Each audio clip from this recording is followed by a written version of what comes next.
కొన్ని మామూలుగా వింటుంటాం గదా సార్! మూవీస్‌లో గాని, సడెన్‌గా ఏదైనా న్యూస్ విన్నా గాని, అలా సడెన్‌గా హార్ట్ స్ట్రోక్ వచ్చినట్టు చూయిస్తారు గదా! అది నిజంగా వస్తుందా సార్? డెఫినెట్‌గా అది షియర్ స్ట్రెస్ అంటాం. స్మోకింగ్ చేసే వాళ్ళకి అట్లా వాళ్ళకి ఎక్కువ చూస్తూ ఉంటాం అనమాట. యంగర్ జనరేషన్ వాళ్ళకి స్మోకింగ్ చేస్తే స్ట్రెస్ తగ్గిపోతదా సార్? వాళ్ళు అలా ఫీల్ అవుతారు. సో ఏం తగ్గదు గదా! తగ్గదంటే ఇట్స్ వన్ ఆఫ్ ద ఇప్పుడున్న జనరేషన్‌లో మీ దగ్గరికి ఎక్కువ which kind of diseases people మీ దగ్గరికొస్తారు? ఒక 10, 20 ఇయర్స్ ముందు చూసుకుంటే చాలా ఏజ్ పైబడిన వాళ్ళు అట్లీస్ట్ 50, 60 ఇయర్స్ పైబడిన వాళ్ళకి హార్ట్ డిసీజ్ అనేది చూస్తున్నాం. 10, 20 ఇయర్స్‌గా ఏంటంటే 30 ఇయర్స్, 40 ఇయర్స్ ఏజ్‌లో కూడా హైపర్ టెన్షన్ పేషెంట్స్ వాళ్ళేంటంటే ఒకసారి ఆ మెడికేషన్ స్టార్ట్ చేశారంటే life long they need to use. So వాళ్ళు ఎన్ని మంత్స్‌కి ఒకసారి డాక్టర్స్‌ని కన్సల్ట్ అవ్వాలి సార్? అంతా బాగానే ఉంది కదా, ఎందుకు చెకప్ చేసుకోవాలి అనే ఒక ఐడియాతో ఉంటారు. ఒక్కసారి మనం చెకప్ చేసుకున్నప్పుడు ఏమైనా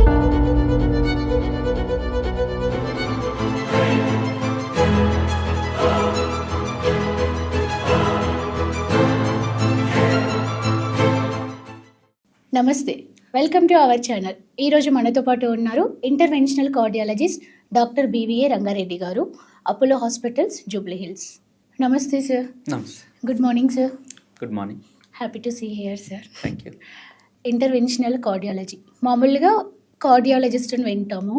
చాలా రేర్‌గా ఇంటర్వెన్షనల్ కార్డియాలజీ ఒకటి ఉంది అని చాలామందికి తెలీదు.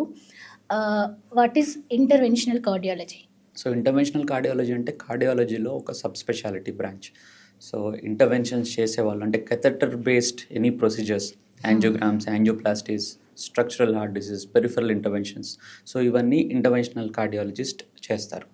సో అంతకుముందు లాంగ్ బ్యాక్ ఇంటర్వెన్షన్స్ ప్రొసీజర్స్ అనేవి ఉండేవి కాదు. ఓన్లీ కార్డియాలజీ యాజ్ ఎ హోల్గా ట్రీట్ చేస్తూ ఉండేవాళ్ళు. మెడిసిన్స్తో హార్ట్ ఫెయిల్యూర్స్ ట్రీట్ చేయడం, కార్డియాలజీ పర్సే ఎలక్ట్రికల్ బ్లాక్స్ ఏమన్నా ఉన్నా, వేరియేషన్స్ ఏమన్నా ఉన్నా అట్లాంటివి ట్రీట్ చేస్తూ ఉంటారు. తర్వాత ఇంటర్వెన్షన్స్ అనేవి వచ్చినాయి. సో ఆల్మోస్ట్ ఒక 30 ఇయర్స్, 40 ఇయర్స్ రేంజ్ నుంచి ఇంటర్వెన్షన్స్ ఎవాల్వ్ అవుతూ ఇప్పుడు చాలా అడ్వాన్స్డ్ టెక్నాలజీ రావడం వల్ల ఇంటర్వెన్షన్స్ అనేవి చాలా పెరిగినాయి. సో కార్డియాలజీలో ఇంటర్వెన్షనల్ కార్డియాలజీ అనేది అక్యూట్ హార్ట్ అటాక్స్ ట్రీట్ చేయడానికి కానీ, వాల్వ్ ఇష్యూస్ ఉంటే వాల్వ్ అమర్చబడడం కానీ, ఓపెన్ హార్ట్ సర్జరీ లేకుండా ఏమన్నా ఎలక్ట్రికల్ డిస్టర్బెన్సెస్ ఉంటే దాన్ని ట్రీట్ చేయడం కానీ, ఇవన్నీ ఇంటర్వెన్షనల్ కార్డియాలజీ జరుగుతాయి. ఓకే. అంటే మీరు ఇప్పుడు ఒక మాట అన్నారు కదా సార్, బిఫోర్ మెడిసిన్స్‌తో క్యూర్ చేసేవాళ్ళు అని. ఇప్పుడు ఐ మీన్ సర్జరీస్ అండ్ కొత్త టెక్నిక్స్ అని. అంటే అప్పుడు లైఫ్ స్పాన్ ఎలా ఉంది? ఇప్పుడు లైఫ్ స్పాన్ ఎలా ఉంది ఆ డిసీజెస్ ఉన్న వాళ్ళకి? సో మీరు చూసుకుంటే అంతకుముందు ఈ సడన్ కార్డియాక్ డెత్స్ అనేవి చాలా ఎక్కువగా జరుగుతూ ఉండేవి. సో మనకి ఎంత బ్లాకేజ్ ఉన్నాయి, ఏం డిసీజ్ ఉంది, దాన్ని ఎవాల్యుయేట్ చేయడానికి కూడా మన దగ్గర పరికరాలు ఉండేవి కాదు. సో ఎకోకార్డియోగ్రామ్ కానీ, ఈసీజీ కానీ, యాంజియోగ్రామ్ కానీ ఇవన్నీ రీసెంట్ డెవలప్మెంట్స్. అంటే ఆల్మోస్ట్ ఒక 30 ఇయర్స్ నుంచి ఇవి కొంచెం అడ్వాన్స్డ్గా జరుగుతూ ఉన్నాయి. సో ఎవ్రీ 5 ఇయర్స్, 10 ఇయర్స్ బాగా అడ్వాన్స్మెంట్స్ వస్తూ ఉన్నాయి. సో అంతకుముందు ఈ డిటెక్షన్ అనేది తక్కువగా తెలిసేది. ఓన్లీ డ్యామేజ్ అయితే డ్యామేజ్ని ట్రీట్ చేయడం, అంటే హార్ట్ ఫెయిల్యూర్ సిమ్టమ్స్ లేకుండా ఈసీజీలో ఏమైనా చేంజెస్ ఉంటే ఇంజెక్షన్స్ ఇవ్వడం, బ్లడ్ థిన్నర్స్ ఇవ్వడం, క్లాటింగ్ అవ్వకుండా మందులు ఇవ్వడం, ఇవన్నీ జరుగుతూ ఉంటాయి. సో ఈ మధ్యన ఏంటంటే ఇప్పుడు మనం అడ్వాన్స్ టెక్నాలజీతో బాగా ఈవెన్ చిన్న ఎల్ఈడి లైట్తో ఆర్టరీస్ లోపల ఎంత బ్లాకేజ్ ఉంది, ఎంత పర్సెంటేజ్ ఉంది అన్నది కూడా డిటెక్ట్ చేయగలం. ఓకే. సో లైఫ్ స్పాన్ అయితే బెటర్ కదా సార్? సో లైఫ్ స్పాన్ గురించి మనం మాట్లాడితే లైఫ్ స్టైల్ కూడా చాలా మారింది. సో అడ్వాన్స్మెంట్, అర్బనైజేషన్, ఇప్పుడున్న సెడెంటరీ లైఫ్ స్టైల్స్ కానీ, డైటరీ హ్యాబిట్స్, ఫుడ్ హ్యాబిట్స్ ఇవన్నిటి వల్ల లైఫ్ స్పాన్ అనేది తగ్గింది. మెడికల్ అడ్వాన్స్మెంట్స్ వల్ల లైఫ్ స్పాన్ అనేది పెరిగింది. సో ఈ రెండు బ్యాలెన్స్ అవుతూ ఇప్పుడున్న సమాజంలో జనరల్ ఈక్విటీ అనేది జరుగుతుంది. Okay sir. ఇప్పుడున్న జనరేషన్‌లో యాజ్ పర్ యువర్ ఎక్స్‌పీరియన్స్ మీ దగ్గరికి ఎక్కువ which kind of diseases people మీ దగ్గరికొస్తారు? ఎక్కువ మీరు ట్రీట్ చేసిన సర్జరీస్ కానీ, కంప్లెయింట్స్ కానీ ఏమున్నాయి సార్? ఒక 10, 20 ఇయర్స్ ముందు చూసుకుంటే చాలా ఏజ్ పైబడిన వాళ్ళు అట్లీస్ట్ 50, 60 ఇయర్స్ పైబడిన వాళ్ళకి హార్ట్ డిసీజ్ అనేవి చూస్తూ ఉండేవాళ్ళు. ఈవెన్ హై కొలెస్ట్రాల్ కానీ, షుగర్ కానీ, బీపీ కానీ ఇవన్నీ వాళ్ళలో ఎక్కువ చూస్తూ ఉంటాం. సో ఈ మధ్య లాస్ట్ 10, 20 ఇయర్స్గా ఏంటంటే 30 ఇయర్స్, 40 ఇయర్స్ ఏజ్లో కూడా బీపీ రావడం, షుగర్ రావడం, హార్ట్ బ్లాక్స్ రావడం, హార్ట్ అటాక్స్ రావడం, హార్ట్ ఫెయిల్యూర్స్తో రావడం, ఇవన్నీ చూస్తున్నాం. సో యంగర్ జనరేషన్ అంటే ఒక 1-2 డికేట్స్ తక్కువలో, అంతకుముందు 60 అనుకుంటే ఇప్పుడు ఇప్పుడు 40, 30, 50 లోపల వాళ్ళకి ఈ డిసీజ్ అనేది చాలా ఎక్కువగా చూస్తాం. Because of life style. డెఫినెట్గా లైఫ్ స్టైల్ అనేది ఒక major important factor. Okay. Diet కానీ, లైఫ్ స్టైల్ కానీ, ఫిజికల్ యాక్టివిటీ లేకపోవడం కానీ, ఇవన్నీ ఒక major factors. Okay sir, hot blocks ఒకటి, ఇంకొకటి హార్ట్ ఫెయిల్యూర్ అన్నారు. డిఫరెన్స్ ఏంటి సార్? సో హార్ట్ బ్లాక్స్ అంటే చాలామంది రక్తనరాల్లో బ్లాక్స్ అని అనుకుంటూ ఉంటారు, బట్ ఎలక్ట్రికల్ బ్లాక్స్ కూడా ఉంటాయి. So electrical blocks. హార్ట్కి బ్లడ్ సప్లై చేసేది అంటే ప్లంబింగ్ సిస్టమ్ లాగా ఆ వాటర్ సప్లై చేసేది ఎట్లా ఉంటుందో మన ఇంటికి, అట్లాగే హార్ట్కి బ్లడ్ సప్లై, ఆక్సిజన్, న్యూట్రిషన్ అంతా సప్లై చేసేది ఆర్టరీస్. సో ఎలక్ట్రికల్ కండక్టివిటీ మనకి ఇంటికి లైట్స్, ఫ్యాన్స్ అన్నీ పనిచేయడానికి ఎలక్ట్రికల్ సిస్టమ్ ఎట్లా ఉంటుందో హార్ట్లో కూడా అట్లాగే ఎలక్ట్రికల్ సిస్టమ్ ఒక మెష్ లాగా ఏర్పడి ఉంటుంది. సో దాంట్లో ఏదన్నా ప్రాబ్లం వస్తే ఎలక్ట్రికల్ కండక్టివిటీ బ్లాక్స్ వస్తాయి, దాన్ని హార్ట్ బ్లాక్స్ అంటాం. సో కరోనరీ ఆర్టరీస్లో హార్ట్ బ్లడ్ సప్లై చేసే ఆర్టరీస్లో ఏదైనా బ్లాక్స్ ఉంటే దానివల్ల హార్ట్ అటాక్స్ వస్తాయి. హార్ట్ అటాక్స్ వస్తాయి. ఓకే, హార్ట్ ఫెయిల్యూర్ అంటే అదేనా సార్? సో హార్ట్ ఫెయిల్యూర్ అంటే ఏ విధంగా అయినా హార్ట్ మజిల్ వీకెన్ అయితే, హార్ట్ మజిల్ పంపింగ్ సరిగ్గా లేకపోతే దాన్ని హార్ట్ ఫెయిల్యూర్ అంటాం. ఇప్పుడున్న అడ్వాన్స్ టెక్నిక్స్ ఏమున్నాయి సార్? బిఫోర్తో ఇప్పుడు కంపేర్ చేస్తే కొత్త ట్రీట్మెంట్స్, కొత్త అడ్వాన్స్ టెక్నిక్స్ ఇప్పుడు మీ దగ్గర ఏం అవైలబుల్గా ఉన్నాయి సార్? సో యాంజియోగ్రామ్స్, ఈ స్టంట్స్ అనేవి కానీ, ఈ కెథెటర్స్ అనేవి కానీ చాలా మైన్యూట్గా మనకి ఇప్పుడు అవైలబుల్ అవుతూ ఉన్నాయి. అండ్ ఈవెన్ దాంట్లో ఈ డ్రిల్లింగ్ మెకానిజమ్స్ అంటే కాల్షియంని కట్ చేయడం, ఆర్బిటల్ ఎథరెక్టమీ అంటాం, రోటాబ్లేషన్ అంటాం. సో ఇవన్నీ ఇప్పుడు లేజర్ టెక్నాలజీ వచ్చింది, ఇవన్నీ ఇప్పుడు కొత్త టెక్నాలజీ వచ్చింది. సో ఇమేజింగ్ కూడా ఓసిటీ కానీ, ఐవస్ కానీ, ఇవన్నీ ఇమేజింగ్ కెథెటర్స్ మనం లోపల నుంచి ఈజీగా విజువలైజ్ చేయొచ్చు. కాల్షియం ఎంత ఉంది, దానికి ఏం చేయాలి, కటింగ్ బెలూన్స్ వాడాలా, డ్రిల్లింగ్ చేయాలా, లిథోట్రిప్సీ బెలూన్ అని ఇప్పుడు కొత్తగా లేటెస్ట్గా వచ్చింది. షాక్ వేవ్ థెరపీతో కాల్షియంని బ్రేక్ చేసే టెక్నాలజీ వచ్చింది. సో ఇవన్నీ కొత్త అడ్వాన్స్మెంట్స్. స్టంట్స్ అమర్చడంలో ఇవన్నీ కొత్త అడ్వాన్స్మెంట్స్. ఈవెన్ హార్ట్ వాల్వ్స్ కూడా, వాల్వ్స్ రీప్లేస్ చేయడం without open heart surgery, call ద్వారా వేరే మీన్స్ ద్వారా మనం లోపలికి వెళ్ళి హార్ట్ వాల్వ్ అక్కడ ఇంప్లాంట్ చేసి బయటకు వచ్చే ఛాన్సెస్ ఇప్పుడు కొత్త టెక్నాలజీ వచ్చింది. మైట్రల్ క్లిప్ అంటాం. అంతకుముందు మైట్రల్ వాల్వ్ లీకేజ్ బాగా ఎక్కువగా ఉంటే దానికి ఓన్లీ మనం మెడికేషన్స్ ఇచ్చేవాళ్ళం, లేకపోతే వర్స్ సినారియోలో ఓపెన్ హార్ట్ సర్జరీ చేసి వాల్వ్ రిపేర్ చేయడం కానీ, వాల్వ్ రీప్లేస్ చేయడం కానీ జరుగుతుండే. సో ఇప్పుడు వచ్చిన టెక్నాలజీలో హార్ట్ ఆపకుండా, హార్ట్ ఓపెన్ చేయకుండా మనం కెథెటర్ ద్వారా లోపలికి వెళ్ళి క్లిప్ అనేది అమర్చి ఆ లీకేజ్ అనేది తగ్గించడం జరుగుతుంది. ఓకే, ఇప్పుడు జనరల్గా వింటుంటాం కదా సార్, హార్ట్ అటాక్లో టైప్స్ ఉంటాయా సార్? సో హార్ట్ అటాక్స్లో టైప్స్ ఉంటాయి. Acute heart attack, unstable angina అంటాము, అక్యూట్ కరోనరీ సిండ్రోమ్లో ఎన్స్టెమీ అంటాం, స్టెమీ అంటాం. స్టెమీ అంటే అక్యూట్గా బ్లాక్ అవడం, ఆల్మోస్ట్ నియర్ టోటల్ బ్లాక్ అయిపోవడం హార్ట్కి సప్లై చేసే ఆర్టరీ. సో ఈసీజీలో అలాంటి చేంజెస్ ఉండటం, చెస్ట్ పెయిన్ రావడం, వితిన్ 1 to 3 hours లోపల హాస్పిటల్కి వస్తే వాళ్ళని వెంటనే క్యాత్ ల్యాబ్ తీసుకెళ్ళి యాంజియోగ్రామ్ చేసి ఏదైతే కల్ప్రిట్ వెజల్ ఉందో దాన్ని రెక్టిఫై చేయడం. సో ఇది మేజర్ హార్ట్ అటాక్ కింద ట్రీట్ చేస్తాం. సో కొంతమంది డిలేడ్ హార్ట్ అటాక్తో వస్తారు, అంటే హార్ట్ అటాక్ వచ్చిన చాలా లేట్గా ఒక 12 hours తర్వాత, లేకపోతే 24 hours తర్వాత అట్లా వస్తారు. అప్పుడు ఆల్రెడీ హార్ట్ మజిల్ డ్యామేజ్ అయిపోయి ఉంటుంది. సో అప్పుడు హార్ట్ ఫెయిల్యూర్ని ట్రీట్ చేసి అప్పుడు యాంజియోగ్రామ్ చేసి దానికి ఏదైతే ట్రీట్మెంట్ ఉంటుందో దాన్ని చేస్తాం. ఇప్పుడు మీరు డిలేడ్ హార్ట్ అటాక్ అన్నారు కదా, అవి సిమ్టమ్స్ ఎలా ఉంటాయి సార్? దానికి సిమ్టమ్స్ డిఫరెంట్గా ఉంటాయా? చాలామందికి ఏంటంటే సిమ్టమ్స్ ఇప్పుడు అనీజినెస్, చెస్ట్ డిస్కంఫర్ట్, లేకపోతే ఎపిగ్యాస్ట్రిక్, కడుపులో నొప్పిలాగా, కొంచెం గ్యాస్ట్రైటిస్ లాగా, గ్యాస్ట్రిక్ ఇష్యూస్ లాగా ఇనీషియల్గా కొంతమంది సిమ్టమ్స్ రావచ్చు. కొంతమంది బాగా diabetes, high diabetes, uncontrol diabetes ఉన్న వాళ్ళకి ఏం సిమ్టమ్స్ లేకుండానే సైలెంట్ హార్ట్ అటాక్స్ వచ్చే ఛాన్స్ ఉంటుంది. సో వాళ్ళకి హార్ట్ ఫెయిల్ అయ్యి బ్రీతింగ్ డిఫికల్టీ వచ్చే వరకు వాళ్ళకి సిమ్టమ్స్ ఏం తెలియవు. బ్రీతింగ్ డిఫికల్టీ వచ్చేవారికి. Okay. So heart failure set in అయిన తర్వాత అప్పుడు వాళ్ళు హాస్పిటల్కి బ్రీతింగ్ డిఫికల్టీతో వస్తారు. అప్పుడు మనం ఈజీ చూస్తే ఆల్రెడీ హార్ట్ అటాక్ వచ్చింది, ఎక్కువ చూస్తే పంపింగ్ వీక్నెస్ ఉంది, సో దీనికి రిలేటెడ్ ట్రీట్మెంట్ ఇవ్వడం, దానికి డయాగ్నోస్ చేయడం చేస్తుంటాం. హెచ్డిఎల్ అండ్ ఎల్డిఎల్ ఇవి హార్ట్ పైన ఎఫెక్ట్ చూపిస్తాయా సార్? హెచ్డిఎల్, ఎల్డిఎల్ అనే కొలెస్ట్రాల్లో ఒక sub types. So high density, low density అని డిఫరెన్షియేట్ చేస్తాం. సో లో డెన్సిటీ ఎల్డిఎల్ ఏంటంటే బ్యాడ్ కొలెస్ట్రాల్ అని చెప్తాం. సో బ్యాడ్ కొలెస్ట్రాల్ ఎంత ఉంటే దీని రేంజ్ బట్టి రిస్క్ డివైడ్ చేయడం, మైల్డ్ రిస్కా, మోడరేట్ రిస్కా, హై రిస్కా అనేది మేము డివైడ్ చేసి పేషెంట్కి అడ్వైజ్ చేయడం కానీ, డైటరీ అడ్వైస్ కానీ, లైఫ్ స్టైల్ చేంజెస్ కానీ, కొలెస్ట్రాల్ తగ్గించడానికి స్టాటిన్స్ అనేవి యూజ్ చేయడం. ఇప్పుడు నాన్ స్టాటిన్ డ్రగ్స్ వచ్చినాయి, ఇంజెక్షన్స్ ఓకే. వచ్చినాయి. సో ఇవన్నీ యూజ్ చేసి అవి ఎంతవరకు లిమిట్‌లో ఉంచాలి. ఒకవేళ పేషెంట్‌కి డయాబెటిస్ ఉంది, రిస్క్ ఫ్యాక్టర్స్ ఉన్నాయి. అలాంటి వాళ్ళకి 70 అరౌండ్ మెయింటైన్ చేయడం. Heart attacks, recurrent heart attacks, multiple stents అట్లా ఉన్న వాళ్ళకి 55 బిలో మెయింటైన్ చేయడం. ఇట్లాంటి లెవెల్స్ చూసుకొని లిపిడ్ ప్రొఫైల్‌లో, ఫాస్టింగ్ లిపిడ్ ప్రొఫైల్‌లో దాన్ని బట్టి మెడికేషన్ డోసేజ్ అడ్జస్ట్ చేస్తాం. ఓకే. ఇప్పుడు మీరు కొన్ని అడ్వాన్స్డ్ టెక్నిక్స్ చెప్పారు కదా సార్! వాటి ప్రైస్ ఎలా ఉంటుంది? మామూలుగా వింటుంటాం కార్డియాక్ సర్జరీస్ చాలా ఎక్స్‌పెన్సివ్ అని. Is it true? So surgeries expensive అంటే ఇప్పుడు టెక్నాలజీ వచ్చింది గూడా ఇప్పుడు కొన్ని టెక్నాలజీస్ మనం ఏమైతే మాట్లాడుతున్నామో ఈ ఐవాస్ కెథెటర్ గానీ, ఓసీటీ కెథెటర్ గానీ, కొన్ని అడ్వాన్స్ సిస్టమ్స్ గానీ ఇవన్నీ మనం ఇంపోర్ట్ చేసుకుంటూ ఉంటాం. సో అవి ఓకే. చాలా వెరీ హై ప్రైసింగ్ ఉంటాయి. సో హుహు. దాన్ని డివైడ్ చేసి చేయడానికి కూడా ఇప్పుడు మనం హాస్పిటల్‌కెళ్తే ఇవన్నీ టెక్నాలజీ లేని ముందు కూడా మనం స్టంట్స్ ఇవన్నీ చేసాం. సో హ్మ్. అవి ఉంటేనే చేయాలి అని కాదు. సో అవి ఉంటే దాని యొక్క యాడ్ ఆన్ వాల్యూస్ అనేవి జరుగుతుంటాయి. సో ఆ బిల్‌లో అవి యాడ్ ఆన్ అవ్వడం గానీ అవన్నీ జరుగుతుంటాయి. సో సేమ్ టైప్ మనం ఏదన్నా బయటికెళ్ళి ఒక వస్తువులు కొనుక్కుంటే దాని క్వాలిటీ చూస్తాం, దాని ఆఫ్ బ్రాండింగ్ కోర్స్. చూస్తాం, హ్మ్. అది ఎంత డ్యూరబిలిటీ ఉంటదో చూస్తాం. దానికి మ్యానుఫ్యాక్చరర్ ఎవరు, ఎక్కడి నుంచి వస్తుంది, ఇవన్నీ మనం ఒక ఫోన్ కొంటేనో లేకపోతే ఒక ల్యాప్‌టాప్ కొంటేనో చూస్తూ ఉంటాం. సో అలాగే హార్ట్‌లో మనకి ఏదన్నా ఒకటి యూజ్ చేసే వస్తువు గానీ, ఒక టెక్నాలజీ గానీ, సో దాని ప్రైసింగ్ దానికుంటుంది, దాని క్వాలిటీ దానికుంటుంది. మనం మార్కెట్‌లో చూస్తే చాలా టైప్స్ ఆఫ్ స్టంట్స్ ఉంటాయి, చాలా టైప్స్ ఆఫ్ వైర్స్, బెలూన్స్ ఇవన్నీ ఉంటాయి. హ్మ్. ఏదైనా ఒక స్టాండర్డ్ హాస్పిటల్‌కెళ్తే స్టాండర్డ్ మెటీరియల్సే యూజ్ చేస్తూ ఉంటాం. So okay. ఇప్పుడు నేను అపోలోలో వర్క్ చేస్తూ ఉంటాను. మాది ఇంటర్నేషనల్ అక్రిడేటెడ్ హాస్పిటల్. సో హ్మ్. మాకొక స్టాండర్డ్ ఇవి మాత్రమే వాడాలి, హ్మ్. ఇంటర్నేషనల్ స్టాండర్డ్ మెటీరియల్సే వాడాలి అని మాకు గైడ్‌లైన్స్ ఉన్నాయి.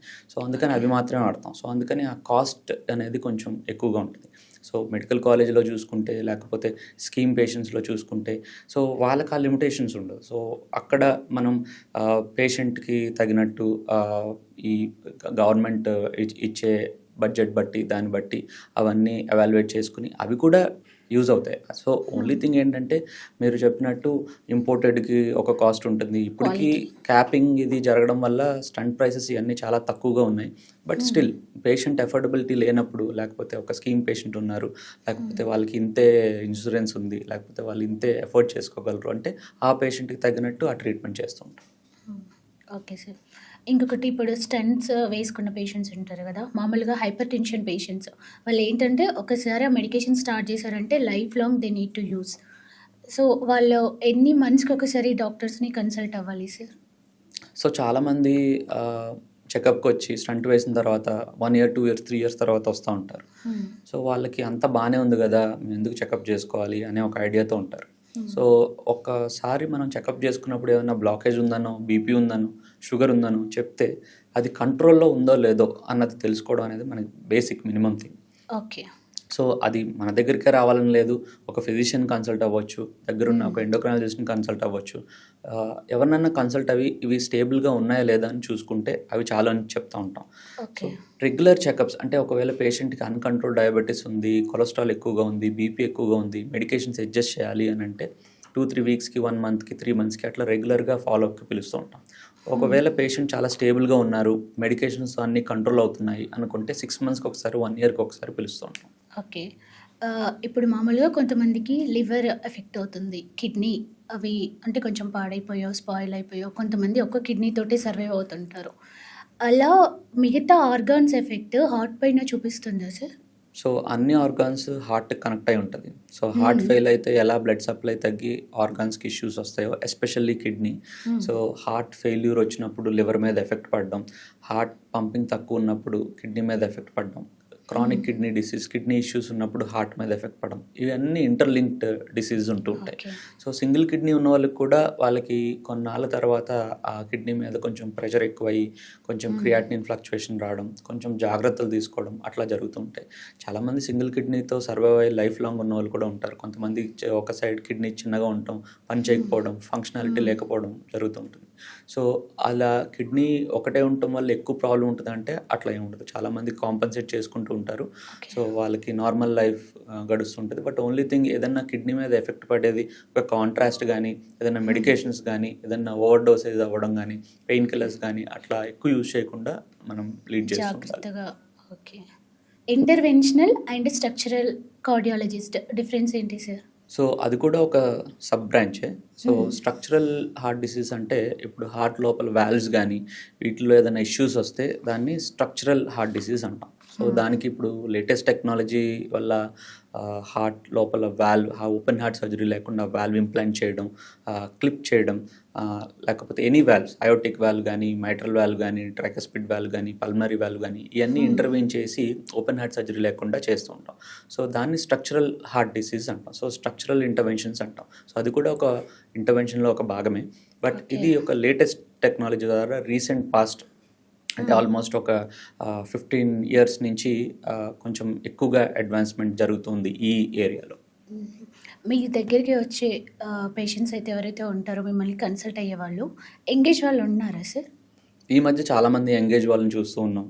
హార్ట్ ఫెయిల్యూర్స్తో రావడం, dilated cardiomyopathies, hypertension, heart attacks, హార్ట్లో బ్లాక్స్ ఉండటం కానీ ఇవన్నీ చాలా యంగ్ ఏజ్లో ఇప్పుడు కొంతమంది 20 years ఏజ్లో కూడా చూసాం, 30 yearsలో ఎక్కువ చూస్తూ ఉన్నాం. 30 to 40 మధ్యలో ఉన్న వాళ్ళు ఎక్కువగా హార్ట్ డిసీజ్ అవి డయాగ్నోస్ చేస్తూ ఉన్నాం.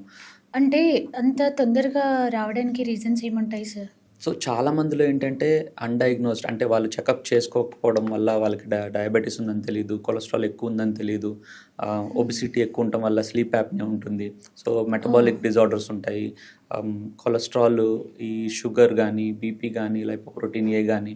సో ఇవన్నీ చాలా వేరియేషన్స్ ఎక్కువ ఉంటాయి. సో వాళ్ళు డయాగ్నోస్ బ్లడ్ టెస్ట్ చేయకపోతే అది మనకు తెలియదు, అదేమి బయటికి మనకి సిగ్నల్ ఏమి ఇవ్వదు. అంటిల్ అన్లెస్ ఏదైనా బ్యాడ్ ఎఫెక్ట్, స్ట్రోక్ రావడము, అన్కంట్రోల్ బీపీ వచ్చి ఏదైనా ప్రాబ్లం రావడము, హార్ట్ అటాక్ రావడము ఇట్లాంటివి ఏమైనా జరిగితే కానీ అవి అన్ని బయటపడవు.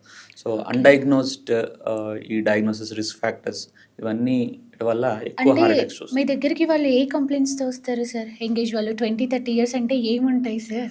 అంటే ఇంకా చెస్ట్ పెయిన్ అట్లా బాగా అనీజీగా ఉండటం అట్లాంటివి ఉంటే వాళ్ళు వస్తూ ఉంటారు. But most of the people ఏంటంటే జనరల్ చెకప్స్, ఫ్రెండ్కి ఏదో ప్రాబ్లం అయింది, ఫ్రెండ్కి హార్ట్ అటాక్ వచ్చింది, లేకపోతే మా కజిన్కి ఎవరికో హార్ట్ ప్రాబ్లం వచ్చింది, నేను ఒకసారి చెకప్ చేయించుకోవాలి, అట్లా ఎక్కువ మంది చూస్తూ ఉంటాం. మామూలుగా హార్ట్కి ఎక్సర్సైజ్ అండ్ ఫుడ్ హ్యాబిట్స్ చాలా ఇంపార్టెంట్ అంటారు హెల్తీగా ఉండడానికి, హార్ట్ హెల్త్ గురించి. What about stress? So stress కూడా ఇప్పుడు one of the main risk factor. ఇప్పుడు మేము చూస్తున్న వాటిలో చాలా మందికి స్ట్రెస్ ఇండ్యూస్డ్ కార్డియోమైపతీస్ చూస్తున్నాం. చాలా బిజీగా వర్క్ ఉండి, లైఫ్ స్టైల్ సరిగ్గా లేకపోవడం, ఫుడ్ సరిగ్గా లేకపోవడం, ఎక్సర్సైజ్ సరిగ్గా లేకపోవడం, చాలా స్ట్రెస్ ఉండటం వల్ల ఈ హార్ట్ ఫెయిల్యూర్స్ అనేది ఎక్కువ చూస్తున్నాం. ఈవెన్ హార్ట్లో బ్లాక్స్ ఉన్నా లేకపోయినా stress induced cardiomyopathies, stress related gastric issues కానీ, హార్ట్ అటాక్స్ ఒకవేళ బ్లాకేజ్ ఏమన్నా ఉంటే అవి బోర్డర్ లైన్ ఉన్నా కూడా వాటి వల్ల హార్ట్ అటాక్స్ రావడం, స్ట్రెస్ వల్ల చాలామంది స్మోకింగ్ ఎక్కువగా చేయడం కానీ, డ్రింకింగ్ ఎక్కువగా చేయడం కానీ ఇవన్నీ కూడా యాడ్ ఆన్ ఫ్యాక్టర్స్ కింద జరుగుతుంటాయి. అంటే స్మోకింగ్ చేస్తే స్ట్రెస్ తగ్గిపోతుందా సార్? వాళ్ళు అలా ఫీల్ అవుతారు. కానీ ఏం తగ్గదు కదా. తగ్గదంటే it's one of the relieving factor లాగా వాళ్ళు ఫీల్ అవుతుంటారు. అంటే కొంతమంది స్మోక్ చేసిన, డ్రింక్ చేసిన ఏదో రిలాక్స్గా ఫీల్ అవుతారు. అంటే చాలా మందికి ఏంటంటే ఇప్పుడు స్ట్రెస్ వల్ల ఏదో ఒకటి చేస్తే వాళ్ళకి రిలీఫ్ అనిపిస్తుంది. కొంతమంది బింజ్ ఈటింగ్ చేస్తారు, ఎక్కువ ఆర్డర్ చేసుకుని ఫుడ్ తీసుకుంటారు.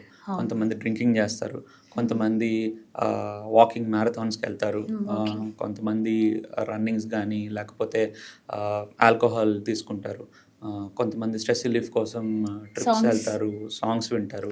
So music, dance, anything which ever type of stress relieving factor వాళ్ళకి అనిపిస్తుందో, ఇండివిజువల్ పర్సన్ రిలేటెడ్ వాళ్ళకి ఫీల్ అయినట్టు వాళ్ళు చేస్తూ ఉంటారు.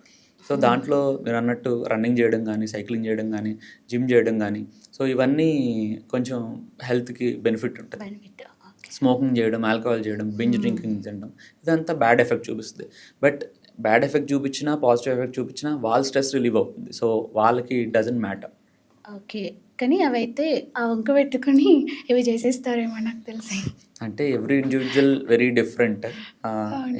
ఎవరికి అలా అనిపిస్తే వాళ్ళు అలా చేస్తూ ఉంటారు. సో అందుకనే పాజిటివ్ అవేర్నెస్ అనేది తీసుకురావాలి. సో ఒకవేళ స్ట్రెస్ ఉంటే కొంచెం మెడిటేషన్ చేయండి, యోగా చేయండి, కొంచెం రన్నింగ్ చేయండి, జిమ్కి వెళ్ళండి, ఏదో ఒక యాక్టివిటీ చేస్తే అదేంటంటే మనకి ఆ స్ట్రెస్ రిలీవ్ అవుతుంది, కొంచెం బాడీ యాక్టివ్గా ఉంటుంది, మెటబాలిజం బెటర్గా ఉంటుంది. సో అప్పుడు అట్లా ఫ్రెష్గా ఉంటుంది, మైండ్ కూడా ఫ్రెష్గా ఉంటుంది, ఫోకస్ కూడా బెటర్గా ఉంటుంది. ఇప్పుడు చాలామంది డాక్టర్స్, ఆల్మోస్ట్ 100లో 95% డాక్టర్స్ ఏంటి అంటే ఫిట్గా అండ్ హెల్తీగా కనిపిస్తారు. I don't know inner side. So, ఇంకొకటేంటంటే వాళ్ళ వర్కింగ్ స్టైల్ గూడా ఎలా ఉంటుందంటే మినిమమ్ 12-14, 16 అవర్స్ కూడా ఉంటుంది. సో, మీరెలాంటి జాగ్రత్తలు తీసుకుంటారు సార్? సో, ఇనీషియల్‌గా చదువుకునే టైంలో అసల మనకి టైమింగ్స్ అనేవి కరెక్ట్‌గా ఉండవు. సో, ఏ టైంలో అన్నా కాల్ రావచ్చు. Will be first call. ఎప్పుడు పరిగెడతానే ఉండాలి. సో, ఎక్సర్సైజ్‌కి గానీ, దీనికి గానీ ఎక్కువ టైం ఉండకపోవచ్చు. సో, తర్వాత లైఫ్‌లో ఒక కన్సల్టెంట్‌గా అయినప్పుడు, దాని తర్వాత ఒక సిస్టమాటిక్ లైఫ్ వచ్చినప్పుడు, అంటే కార్డియాలజిస్ట్‌కి కొంతమంది ఎమర్జెన్సీ డాక్టర్స్‌కి, ఎమర్జెన్సీ అటెండ్ అయ్యే డాక్టర్స్‌కి టైమ్ లైన్స్ అనేవి కరెక్ట్‌గా మనం పెట్టలేం. But okay. ఇప్పుడు కార్పొరేట్ హాస్పిటల్స్‌లో గానీ, ఒక మెడికల్ కాలేజ్‌లో గానీ, ఒక సిస్టమాటిక్‌గా నడిచే ఒక ఏరియాలో అప్పుడు మనం ఒక టైమ్ లైన్ అనేది సెట్ చేసుకోవచ్చు. ఈ టైమ్ టు ఈ టైం మనం ఎక్సర్సైజ్ చేద్దాం. ఈ టైమ్ టు ఈ టైం ఏదో ఒక యాక్టివిటీ చేద్దాం. ఏదో ఒక గేమ్ ఆడదాం. అట్లాంటి minimum at least in a week 3-4 days అన్నా ప్లాన్ చేసుకోవచ్చు. సో, డైట్ అనేది అంటారా? Diet it varies. మనం టైంకి ఫుడ్ తీసుకోవాలి. ఏదో ఒకటి తింటూ ఉండాలి. ఏదో ఒక కొంచెం న్యూట్రిషియస్ ఫుడ్ తీసుకోవాలి అనేది ఒక టార్గెట్ పెట్టుకొని చేసుకుంటూ ఉండాలి. అన్ని టైమ్స్‌లో వీలవ్వకపోవచ్చు. బట్ పర్టిక్యులర్ ఒక సిస్టమాటిక్ లైఫ్ అనేది ఒకటి లీడ్ చేస్తూ ఉంటే వేరియేషన్ అనేది కొంచెం తగ్గుతూ ఉంటది. అందుకే టీమ్ బిల్డప్ చేసుకోవడం. ఒక 2-3 డాక్టర్స్ టీమ్ లాగా ఓకే. అసోసియేట్ అయ్యి ఉండటం. సో, ఒకవేళ ఒక డాక్టర్ అవైలబుల్ లేకపోయినా ఇంకొక డాక్టర్ అటెండ్ అయ్యేటట్టు, హెల్ప్ చేయడానికి ఉండేటట్టు. సో, అట్లా ఉంటే మనకి స్ట్రెస్ ఎక్కువ ఉండదు. మేనేజ్మెంట్ ఈజీగా ఉంటది. రెస్పాన్సిబిలిటీ డివైడ్ చేసుకోవచ్చు. కొంచెం పీస్ అనేది డాక్టర్స్‌కి ఉంటది. ఓకే. అలా ప్లాన్ చేసుకుంటారైతే. అంతే. Okay sir. ఇంకొకటి కొన్ని ఫుడ్స్ ఈ ఫుడ్స్ అయితే హార్ట్‌కి మంచిది అంటారు గదా! అలా హార్మ్ చేసే ఫుడ్స్ ఉంటాయా సార్ హార్ట్‌కి? హార్మ్ చేసి అంటే ఎనీ ప్రాసెస్డ్ ఫుడ్. ఈ ప్రాసెస్డ్ ఫుడ్. ఓకే. ఈ ఆయిల్స్ గానీ, ఓవెన్. ఇవి రీయూజ్ చేసే ఆయిల్స్ గానీ, ఓకే. ప్యాక్డ్ ఫుడ్స్ గానీ, ప్రిజర్వేటివ్స్ యూజ్ చేసేవి గానీ, అంటే స్టోర్డ్ ఇప్పుడు పికిల్స్ గానీ, ఇవన్నీ స్టోర్ చేయడానికి వాడే ఎక్కువ ఆయిల్స్, సాల్ట్ యూజ్ సాల్ట్ ఇవన్నీ ఏంటంటే లాంగ్ టర్మ్‌లో ఎఫెక్ట్ ఉంటుంది డెఫినెట్‌గా. చాలామందికి జెనెటిక్ ప్రిపాండరెన్స్ ఉంటది. ఎర్లీగా డయాబెటిస్ వస్తది. జెనెటికల్‌గా కొలెస్ట్రాల్ ఎక్కువగా ఉండటం ఇండియన్ సినారియోస్‌లో ఎక్కువ చూస్తూ ఉంటాం. వాళ్ళకి ఫెమిలియల్‌గా ట్రైగ్లిజరైడ్స్ ఎక్కువ ఉండటం గానీ, ఫెమిలియల్‌గా బ్యాడ్ కొలెస్ట్రాల్ ఎక్కువ ఉండటం గానీ, లిపోప్రోటీన్స్ ఎక్కువ ఉండటం గానీ, ఇట్లాంటి వాళ్ళలో ఇవి జాగ్రత్తలు బాగా తీసుకుంటుండాలి. అందుకే యాక్టివిటీ రెగ్యులర్‌గా చేస్తూ ఉండమంటాం. చాలామంది ఓకే నేను యాక్టివిటీ చేస్తున్నాను. నాకు ఎందుకు స్టిల్ కొలెస్ట్రాల్ ఎక్కువ ఉంది? ఎందుకు స్టిల్ ఇది ప్రాబ్లమ్ ఉంది అని అంటే జెనెటిక్‌గా వాళ్ళకి ఆ ప్రాబ్లమ్ ఉండొచ్చు. బట్ యాక్టివిటీ చేస్తూ ఉంటే అది హార్ట్ మీద ఎఫెక్ట్ గానీ, బ్రెయిన్ మీద ఎఫెక్ట్ గానీ, వాస్కులర్ సిస్టమ్ మీద ఎఫెక్ట్ గానీ, బాడీ మీద ఎఫెక్ట్ గానీ చాలా తక్కువగా చూపిస్తూ ఉంటుంది. Okay. Gut health also important. Gut health చాలా ఇంపార్టెంట్. ఓకే. ఇప్పుడు లేటెస్ట్ అడ్వాన్స్‌మెంట్స్ అంతా ఇప్పుడు గట్ హెల్త్ మీద ఫోకస్ అవును చేస్తున్నారు. సార్. గట్ మైక్రోబయోమ్ గానీ, good bacteria, bad bacteria, absorption ఎట్లా ఉంటుంది. చాలామందికి ఇప్పుడు మనం సప్లిమెంట్స్ రెగ్యులర్‌గా వాడతాం. వాళ్ళు తినే ఫుడ్‌లో అబ్జార్ప్షన్ సరిగ్గా లేకపోతే ఆబ్వియస్లీ వాళ్ళకి వైటమిన్ డెఫిషియన్సీస్ వస్తాయి. థైరాయిడ్ ప్రాబ్లమ్స్ వస్తాయి. వాళ్ళకి కొలెస్ట్రాల్ ప్రాబ్లమ్స్ వస్తాయి. షుగర్ ప్రాబ్లమ్స్ వస్తాయి. సో, ఇవన్నీ కూడా వాళ్ళ మెటబాలిజం బట్టి, యాక్టివిటీ బట్టి, జెనెటిక్స్ బట్టి కూడా ఉంటుంది. ఓకే. నాన్ వెజ్ ఎఫెక్ట్ ఎలా ఉంటుంది సార్ హార్ట్ పైన? నాన్ వెజ్ అంటే ఇప్పుడు చాలామంది ఫ్రై చేసుకోవడం చాలా ఈజీగా ఉంటుంది. కర్రీ చేసుకోవడం, బేక్ చేసి కర్రీ చేసుకోవడం అది కొంచెం ప్రాసెస్ లాగా ఉంటుంది. సో, అందుకే స్టీమ్. స్టీమ్ కూడా బెటర్ ఆప్షన్. సో, బేక్డ్ కానీ కొంచెం కర్రీ లాగా చేసుకుని ఎక్కువ ఫ్రైడ్ ఆయిల్ ఎక్కువ యూజ్ చేయకుండా సో, అట్లాంటి ప్రిపరేషన్ చేస్తే నాన్ వెజ్ కూడా ఓకే. హై క్యాలరీడ్ అంటే ప్రాన్స్ కానీ, సీ ఫుడ్లో మెయిన్ ప్రాన్స్ కానీ, ఈ లాబ్స్టర్ కానీ ఇవన్నీ కొంచెం హై క్యాలరీడ్ ఫుడ్ ఉంటుంది. Even okay. మటన్ కూడా lean mutton is okay. Regular మటన్ని ఖైమా తీసుకోవడం కానీ ఇవన్నీ వాళ్ళలో ఏంటంటే ఈ ఫ్యాట్ కంటెంట్ కూడా ఎక్కువ యాడ్ ఆన్ అయి ఉంటుంది. సో, అందుకని అవి బ్యాడ్ కొలెస్ట్రాల్ కింద కన్వర్ట్ అవ్వడానికి ఎక్కువ ఛాన్సెస్ ఉంటాయి. కొంతమంది ఏంటి అంటే కొన్ని జాబ్స్ మినిమమ్ 8 అవర్స్ ఉంటే అందులో 6 hours they need to stand or they need to walk, they need to roam. ఎక్కువ వాకింగ్ ఏమైనా ఎఫెక్ట్ అవుతుందా సార్ హార్ట్‌కి? ఎక్కువ వాకింగ్ హార్ట్‌కేమీ ఎఫెక్ట్ ఉండదు. బట్ కొంతమందికి బేస్ లైన్ హార్ట్ ఇష్యూస్ ఉండటం, హైపర్ట్రోఫిక్ కార్డియోమయోపతి అంటాం.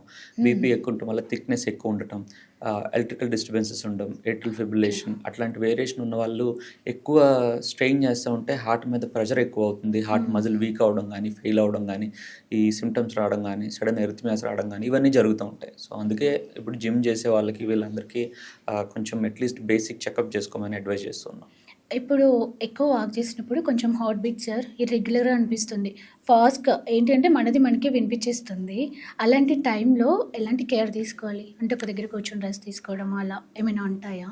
సో, బాగా ఎక్సర్ట్ అయినప్పుడు హార్ట్ రేట్ ఆటోమేటిక్‌గా అది ఒక మన ఏదైనా మెకానిజం ద్వారా అది ఇంక్రీజ్ అవుతూ టెన్షన్ ఉంటది.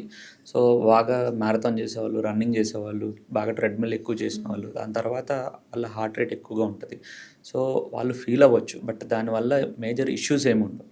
But okay. రెస్ట్ తీసుకోవడం అంటే ఒకేసారి ఓవర్ స్ట్రెచ్ చేయకుండా కొంచెం సేపు రెస్ట్ తీసుకోవడం, కొంచెం హైడ్రేట్ అవ్వడం, వాటర్ తాగడం, కాసేపు తర్వాత మళ్ళీ వేరే యాక్టివిటీ చేయడం.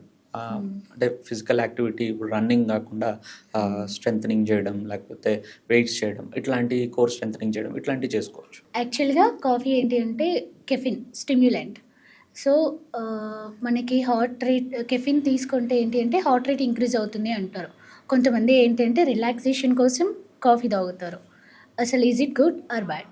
సో ఇప్పుడు లేటెస్ట్ స్టడీస్ ఏం చెప్తున్నాయంటే కెఫీన్ మోడరేషన్లో it's good for heart. So antioxidants ఉంటాయి, హార్ట్ మజిల్కి కొంచెం బెనిఫిట్ ఉంటుంది. సో ఆ కాఫీ ప్రాసెసింగ్ కూడా చాలా ఇంపార్టెంట్. అన్ఫిల్టర్డ్ కాఫీస్ వీటిలో ఏంటంటే బ్యాడ్ కొలెస్ట్రాల్ పెరగడం, హార్ట్కి ఇష్యూస్ రావడం, ఏట్రిల్ ఫిబ్రిలేషన్, ఎరిథమియాస్ మీద ఎక్కువ వెళ్ళడం, సో అవి జరుగుతుంటాయి. సో అందుకే మోడరేషన్ కాఫీ, మంచి ప్రాసెస్డ్ బ్రూయింగ్ ఉన్న కాఫీ మనం తాగితే అది మనకి రిలాక్సింగ్గా ఉంటుంది, హార్ట్కి కూడా బెనిఫిట్ ఉంటుంది, పాజిటివ్ ఎఫెక్ట్ ఉంటుంది. ఓకే. అంటే తక్కువ సార్లు తీసుకుంటే బెటర్. తక్కువ సార్లు తీసుకుంటేనే బెటర్. ఎక్కువ సార్లు మీరు అన్నట్టు అది స్టిమ్యులెంట్ కాబట్టి మనకి తెలీదు. అండర్లైన్ ఛానలోపతీస్, కొంతమందికి ఎలక్ట్రికల్ వేరియేషన్ ఇవన్నీ ఉండే ఛాన్స్ ఉంటుంది. సో ఎక్కువ ఓవర్ స్ట్రెస్ చేయకూడదు. సో అందుకనే moderation, in between moderation, morning times ఎక్కువ తీసుకోవడం, ఈవినింగ్స్ అవాయిడ్ చేయడం. అట్లా అంటే యాక్టివ్గా ఉన్నప్పుడు, మామూలుగా వర్క్లో ఉన్నప్పుడు కూడా మార్నింగ్ నుంచి మధ్యాహ్నం టైంలో కాఫీస్ తీసుకోవడం, ఈవినింగ్స్ అవాయిడ్ చేయడం చేస్తుంటే మంచిది. Evenings avoid okay. Okay sir. Leadless pacemakers అంటే ఏంటి sir? So leadless pacemakers అంటే ఇప్పుడు కొత్త టెక్నాలజీ ద్వారా ఏ లీడ్స్ కనెక్షన్ లేకుండా, పంక్చర్స్ లేకుండా హార్ట్లో ఈ పేస్ మేకర్స్ అనేది అమర్చబడడం జరుగుతుంది. ఓకే. సో అంతకు ముందున్న ఓల్డ్ కాదు, ఇప్పుడు కూడా ప్రజెంట్ అవి కూడా అవైలబుల్ ఉన్నాయి. సో అవి ఏంటంటే లెఫ్ట్ సైడ్ నుంచి కానీ, రైట్ సైడ్ చెస్ట్ నుంచి కానీ సబ్క్లేవియన్ వెయిన్ పంక్చర్ చేసి 2 లీడ్స్ హార్ట్ లోపల ప్లేస్ చేసి, సో దానికి ఒక డివైస్కి అటాచ్ చేసి స్కిన్ లోపల దాన్ని అమర్చి మనం స్కిన్ని సూచర్ చేస్తాం. సో దాన్ని రెగ్యులర్ పేస్ మేకర్స్. దాంట్లో చాలా డిఫరెంట్ టైప్స్ ఉన్నాయి, డ్యువల్ ఛాంబర్, సింగిల్ ఛాంబర్ అట్లా ఉన్నాయి. సో ఇప్పుడు లీడ్లెస్ పేస్ మేకర్స్ ఏంటంటే డైరెక్ట్గా హార్ట్ లోపలికి ఒక కెథెటర్ ద్వారా తీసుకెళ్ళి దాన్ని హార్ట్ లోపల అమర్చుతాం. సో అది చాలా చిన్న సైజు ఉంటుంది. దాన్ని ఇప్పుడు డ్యువల్ ఛాంబర్ కూడా, ఇప్పుడు లేటెస్ట్గా వచ్చిన టెక్నాలజీ డ్యువల్ ఛాంబర్. అంటే అంతకుముందు ఓన్లీ సింగిల్ ఛాంబర్ మాత్రమే పేస్ మేకర్ పెట్టగలిగే వాళ్ళం, ఈ లీడ్లెస్ పేస్ మేకర్. ఇప్పుడు ఎయిర్టెల్ ఛాంబర్లో కూడా మనం లీడ్లెస్ పేస్ మేకర్ అనేది అమర్చడం జరుగుతుంది. సో అవి డ్యూరబిలిటీ కూడా చాలా కాలం, అంటే అది ఒక్కటే సైడ్ పనిచేస్తే ఆల్మోస్ట్ 15 years దాకా అది డ్యూరబిలిటీ, బ్యాటరీ డ్యూరబిలిటీ ఉంటుందని చెప్తూ ఉంటారు. సో దీంట్లో ఏంటంటే ఇన్ఫెక్షన్స్ ఎక్కువ ఉండవు, డిస్ప్లేస్ అయ్యే ఛాన్సెస్ చాలా తక్కువ ఉంటాయి. సో ఇప్పుడున్న టెక్నాలజీతో దాన్ని ఈజీగా ఫిట్ చేయడం, స్లీక్గా లోపలికి తీసుకెళ్ళడం, మినియేచర్గా, అంటే మీరు సైజ్ చూసుకుంటే అంతకు ముందు ఉన్న లీడ్లెస్ పేస్ మేకర్స్ కొంచెం పెద్ద సైజులో ఉండేది, ఇప్పుడు కొంచెం చిన్న సైజులో ఉండటం వల్ల ఫిక్సింగ్ కూడా ఈజీగా ఉంది. దాన్ని రిట్రీవబుల్ కూడా, అంటే అంత మళ్ళీ ఒకవేళ మనం తీసి ఇంకోటి ఏమైనా పెట్టాలి, వేరే ఏమైనా ప్రాబ్లం ఉందంటే దాన్ని రిట్రీవ్ చేసే టెక్నాలజీ కూడా ఉంది. Oh nice. ఇంకొకటి sir, lack of sleep, it affects and heart. డెఫినెట్గా ల్యాక్ ఆఫ్ స్లీప్ అంటే మన బాడీకి మనం ఎంత యాక్టివిటీ చేస్తున్నామో ఒక పర్టికులర్ టైమ్ ఆఫ్ రెస్ట్ కూడా ఇంపార్టెంట్. సో దాన్ని బట్టి కూడా స్లీప్ టైం అనేది మనం డిఫరెన్షియేట్ చేసుకోవచ్చు. So 7 hours, 8 hours, 10 hours, 12 hours, చాలామంది ఇది వేరియేషన్ చెప్తూ ఉంటారు. సో మన బాడీకి ప్రాపర్ రెస్ట్, అంటే ఈ స్లీప్ డిస్టర్బెన్స్ కూడా చాలామందికి ఏంటంటే స్లీప్ డిస్టర్బెన్స్ ఉంటుంది, అంటే డీప్ స్లీప్ అనేది తక్కువగా ఉంటుంది. సో అలాంటి వాళ్ళకి ఎక్కువ టైం పడుతుంది నిద్ర రావడానికి. సో ఆ గ్యాప్ అనేది ఎక్కువగా ఉండటం వల్ల వాళ్ళకి ఇప్పుడు 5 hours పడుకుంటే దాంట్లో వాళ్ళ ఎఫెక్టివ్ స్లీప్ ఓన్లీ 2 hours ఉంది అని అంటే సరిపోకపోవచ్చు. సో అందుకే if you have an effective sleep, మంచి ఎఫెక్టివ్ స్లీప్ ఉంటే నిద్రపోయిన తర్వాత వెంటనే డీప్ స్లీప్లోకి వెళ్ళిపోతే వాళ్ళకి 5 to 6 hours యావరేజ్ స్లీప్ అనేది సరిపోతుంది.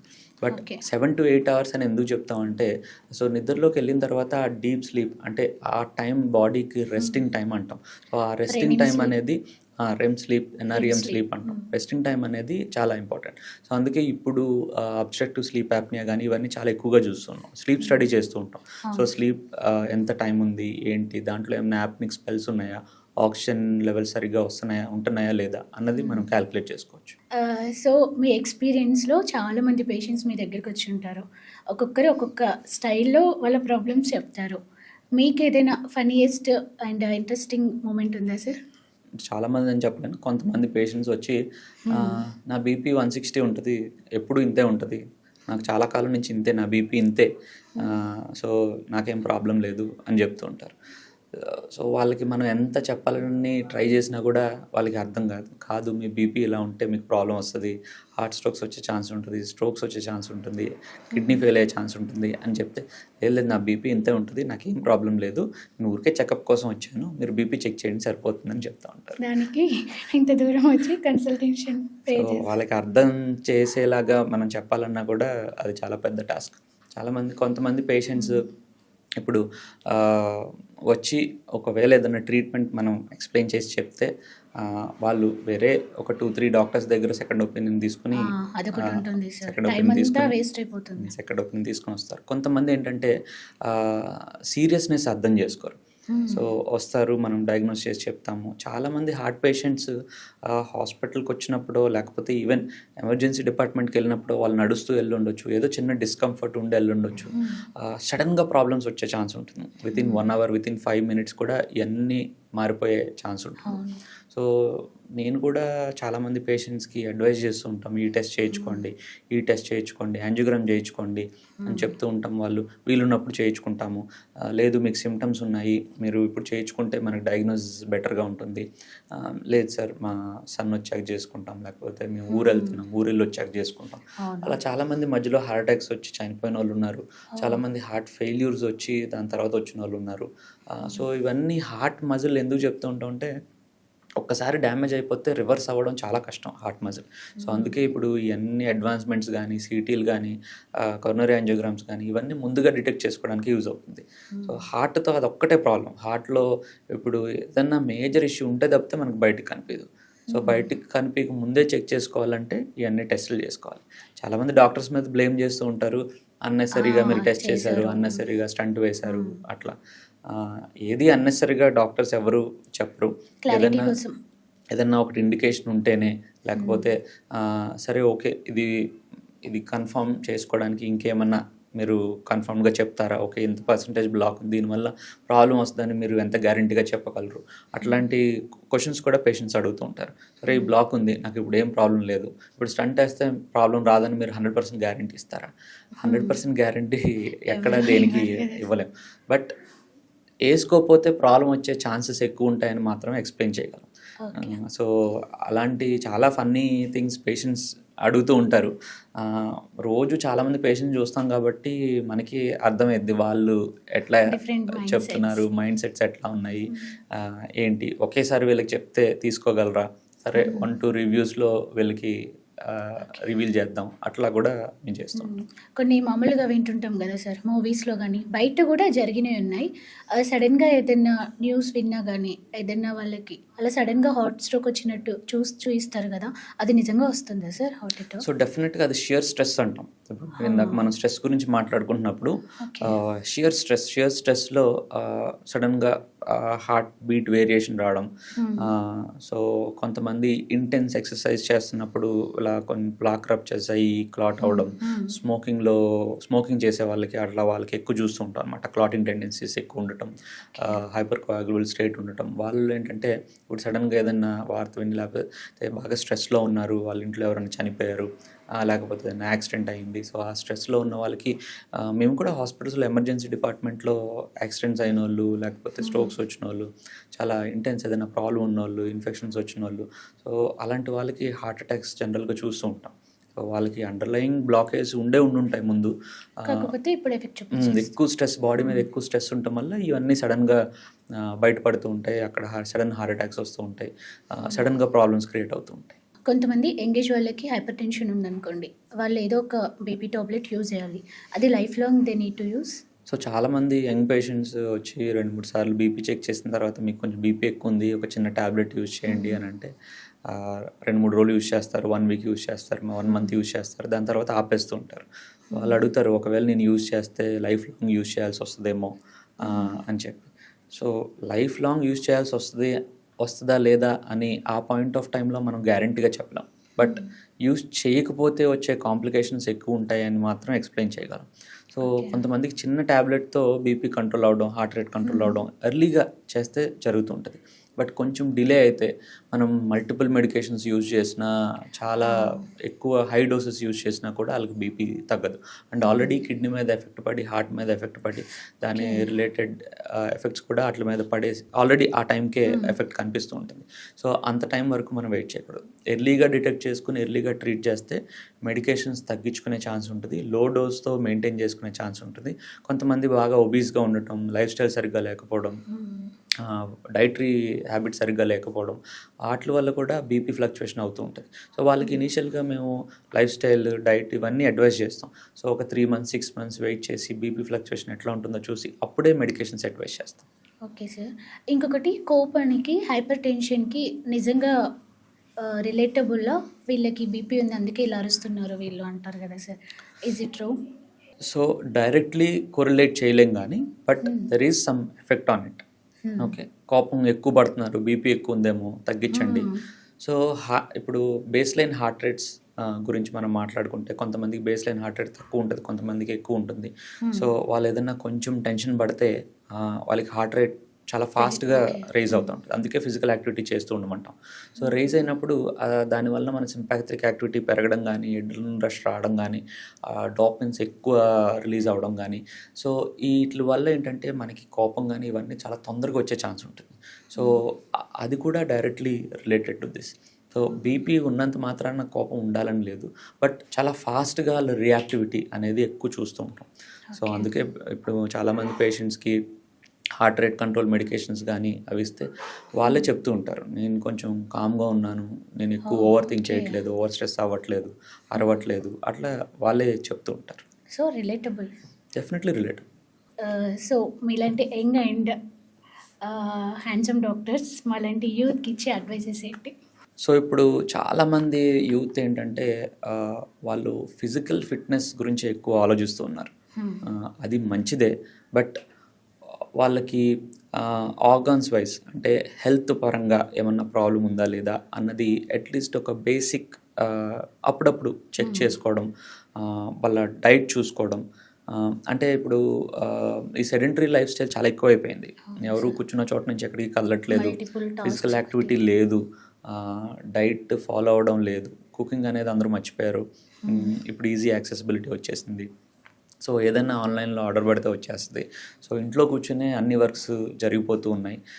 బట్ ఏంటంటే మనం ఫిజికల్ యాక్టివిటీ లేకపోతే మన బాడీలో ఏం జరుగుతుంది అసలు, ఒక మెంటల్ పీస్ కానీ, ఒక పీస్ఫుల్నెస్ ఎన్విరాన్మెంట్ కానీ, మన బాడీ ఫ్రీగా రిలాక్స్డ్గా ఉండటం కానీ అసలు జరగదు. సో అందుకనే ఈ యూత్కి మెయిన్ నేనేం చెప్తున్నానంటే, అప్పుడప్పుడు హెల్త్ చెక్, అంటే హెల్త్ కూడా మనకి ఇంపార్టెంట్ అనేది ఒకటి. హెల్త్ ఇంపార్టెంట్, హెల్త్ కూడా అంటే చాలా మందికి ఏంటంటే మనీ ఇంపార్టెంట్, జాబ్ ఇంపార్టెంట్, లేకపోతే ఫ్యామిలీ ఇంపార్టెంట్, అవి ఫస్ట్ ప్రయారిటీ పెట్టుకుంటారు. సో అవి ఫస్ట్ ప్రయారిటీ పెట్టుకుంటారు. బట్ హెల్త్ చాలా ఇంపార్టెంట్. ఇవన్నీ కరెక్ట్గా ఉండాలంటే హెల్త్ మంచిగా ఉంటేనే ఇవన్నీ కరెక్ట్గా ఉంటాయి అనే ఒక ఐడియాలజీ ఎవరికి ఉండదు. సో హెల్త్ మీద ఇన్వెస్ట్ చేయడం కానీ, హెల్త్ మీద ఏదైనా ఒక చెకప్ చేయించుకోవడం, దానికి ఒక 5,000 10,000 ఖర్చు పెడదాం అనే మైండ్ సెట్ చాలా మందికి ఉండదు. ఏముంది, ఎందుకు టెస్టులకి ఎందుకు ఖర్చు పెట్టాలి, లేకపోతే చెకప్కి ఎందుకు ఖర్చు పెట్టాలి, నేను బాగానే ఉన్నాను కదా. సో బాగానే ఉండటం అంటే డిఫైన్ బాగానే ఉండటం. మీ లైఫ్లో మీరు బాగున్నారా, మీ హెల్త్ పరంగా బాగున్నారా, మనీ పరంగా బాగున్నారా. సో ఇవన్నీ క్యారీ ఆన్ చేసుకోవాలి. చాలామందిని చూస్తూ ఉంటే చాలా డిలేడ్ టైప్లో వాళ్ళ డయాగ్నోసిస్ అంతా చాలా బ్యాడ్గా ఉన్న స్టేజ్లో వస్తూ ఉంటారు. సో వాళ్ళని మనం ఒక 40 yearsలో చూసాం అనుకోండి, సో డెఫినెట్గా వాళ్ళు ఒక 10 ఏళ్ళ ముందు ఓకే మన హెల్త్ మీద కాన్సన్ట్రేట్ చేద్దాం, మనకి ఫ్యామిలీ ఉంది, మనం ఏదైనా ప్రాబ్లం ఉందేమో డయాగ్నోస్ చేసుకుందాం అని చెప్పి ఒక చిన్న చెకప్ చేసుకుంటే ఇది అప్పుడే డిటెక్ట్ అయ్యి ఉంటే ఇవన్నీ ఎఫెక్ట్స్ రావు. సో ఇప్పటికిప్పుడు హార్ట్ ప్రాబ్లం కానీ ఇవి కానీ ఇప్పటికిప్పుడు ఎప్పుడూ రావు. సో అటాక్స్ సడన్గా రావచ్చు, బట్ బ్లాకేజ్ అనేది ముందు నుంచే ఉంటుంది. సో క్లాట్ సడన్గా రావచ్చు, బట్ క్లాట్ వచ్చే ఎఫెక్ట్ బాడీలో ఏమైనా ప్రాబ్లం ఉందంటే అది ముందు నుంచి ఉంటుంది.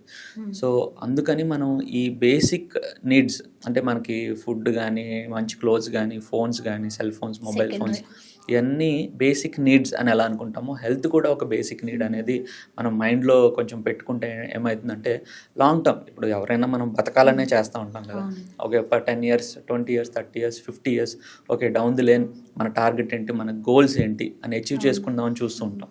సో అవన్నీ అచీవ్ చేసుకోవాలంటే మనకు ముందు హెల్త్ బాగుండాలి. మధ్యలో ఏదైనా ప్రాబ్లం వచ్చి హెల్త్ బాగోలేదు, హార్ట్ ఇష్యూస్ వచ్చినాయి, బీపీ వచ్చింది, ఏం చేయలేం కదా ఏం చేయలేం. దాన్ని మీరు అంటున్నట్టు లైఫ్ లాంగ్ మందులు వాడాలా అంటే ముందు మనం దాన్ని కంట్రోల్ చేయకపోతే లైఫ్ లాంగ్ బాధపడాలి.